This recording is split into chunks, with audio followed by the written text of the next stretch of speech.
All right, Pickle, I'm checking my watch, and today is Tuesday, July 26th. You know what that means? Math Tuesday. It's time for Math Tuesday.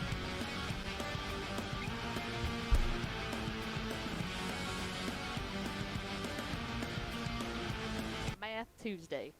It's Math Tuesday here on Texas Football Today, where we break down just some numbers, go inside the numbers of things across the state of Texas. And look, one of the things that I think is very interesting about society and sports specifically is the attitudes toward gambling and how much it has changed. So you are too young to remember this, and perhaps you are too disconnected from baseball to remember this. Okay. But there's a gentleman by the name of Pete Rose. Do you know who Pete Rose is? I do. Pete Rose is... Mainly because I've heard y'all talk about him in the office. So Pete Rose is one of the greatest baseball players of all time, arguably the greatest hitter of all time, spectacular baseball player. But Pete Rose is not in the Hall of Fame. Right. Because he was caught gambling on baseball while he was, I believe, a manager, maybe a player, but he was caught gambling on baseball.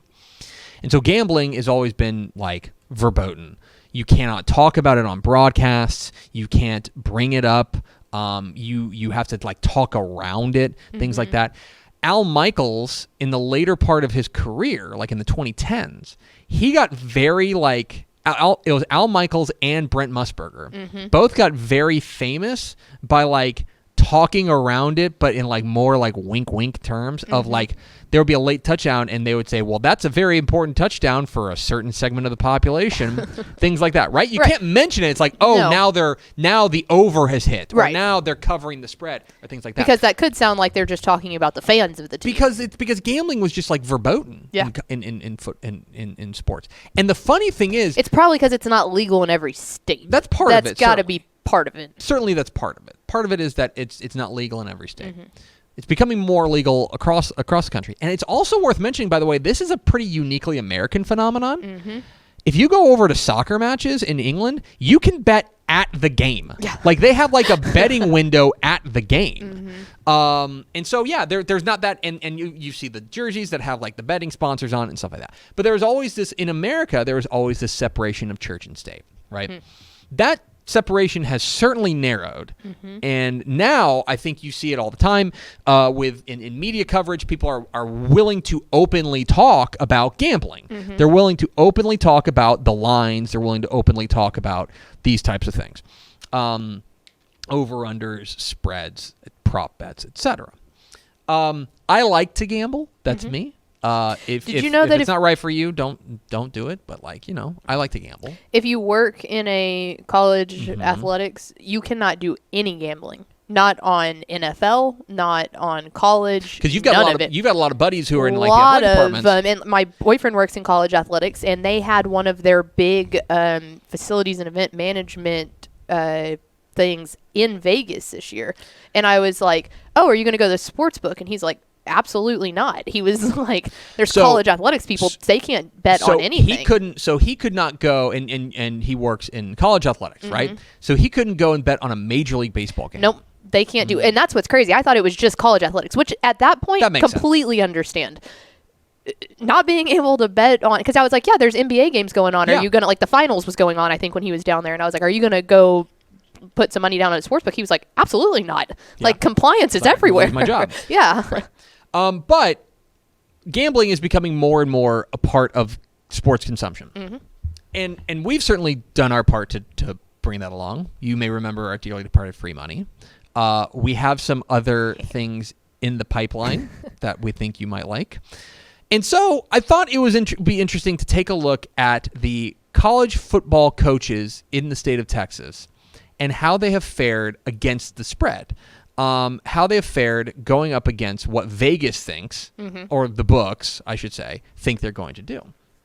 And you may be thinking, okay, well, just the best teams are going to be at the top, but that's not necessarily the case. For example, the last year in college football, the team that was the best in across all of college football, the team that was best at covering, best at beating the spread, was Michigan. Michigan went 11-3 against the spread. Now, Michigan was pretty good, but like, for example, like you would think like Georgia would be down there, right? Georgia would be the best team, but they were fine against the spread, right? Mm-hmm. There are really good teams that are bad against the spread, and there are bad teams that are pretty good against the spread. Well, and sometimes that's because they think that those really good teams are going to beat their opponent by so many, they put a ridiculous spread to it, you know? Yeah. Perfect example. And perhaps this is telling. UNLV did not have an awesome season last year. UNLV went a grand total of, let me see if I can find it real quick. You're listening to live Which coverage. is ironic because they're in Vegas. Right, exactly. They went 2-10 last year. Oof. They went 2-10. They were bad. The home team. 8-4 against the spread. So they were good against the spread. They exceeded the expectations, but they didn't get in the win column. Right. So here are the teams here are the coaches in Texas. And I didn't include the 3 new coaches, Sonny Dykes at TCU, Rhett Lashley at SMU, obviously, and then Joey McGuire at Texas Tech. But here are the coaches and how they've done in their career against the spread. Number 1 is Jeff Traylor. Jeff Traylor at UTSA is 16-10 against the spread. He covers his teams cover 61.5% of the time. There's only 3 guys who are above 50%. Yeah. Dave Aranda at Baylor, 13-8-2, and then Jimbo Fisher. He's 29-19, about 60% covering the spread. Dan Holgerson, perfectly down the middle, 17-17 against the spread. And then you've got guys who have struggled to cover the spread. Seth Luttrell at 34-40-1. Steve Sarkisian, they went 5-7. They also underachieved Vegas's expectations there. They went 5-7 against the spread. Mike Bloomgren at Rice is 19-21-1, which is 46.3%. Dana Dimmel kind of hovering around 500. But I think this is interesting. You know, Jake Spavital has a relatively ugly win-loss record, but he's actually been like much better spot on, against the spread. Vegas has had a pretty good beat. That actually doesn't surprise me as much there because they had, 3 or 4 games last year that literally came down to, like, the final moments. Like, for example, do you know who... So, last year, against the spread, Baylor was the best team against the spread in Texas. They went 10-4 against the spread, okay? Do you know who the second best team in Texas was? North Texas. Yeah. Well, I was just going to say, even if they didn't do well last year, they covered over... Missouri, so that's really all that matters. I don't know what that means. I can bring up you in the bow tie picture. So this is and look, Pat, these things tend to even themselves out. Vegas does not make a living and they don't keep the lights on because they are bad at predicting these types of things. So I would like these guys should all matriculate back to about 50%. But I think it's interesting that right now, if you want to talk about think about like a spread as expectations, right, of what Vegas expects you to do. Traylor and UTSA have exceeded it. And Traylor, Aranda, and Fisher have exceeded expectations in Vegas, while guys like Bloomgren at Rice, Luttrell at North Texas, and Sarkisian at Texas have underachieved what Vegas expects. So what we're saying is if you're putting money down. I'm not suggesting that. All I'm saying is... That's what you're saying. All I'm saying is I thought these numbers were interesting. I'm here to help. A look here. So there's also, if you're interested, there's also the over-under.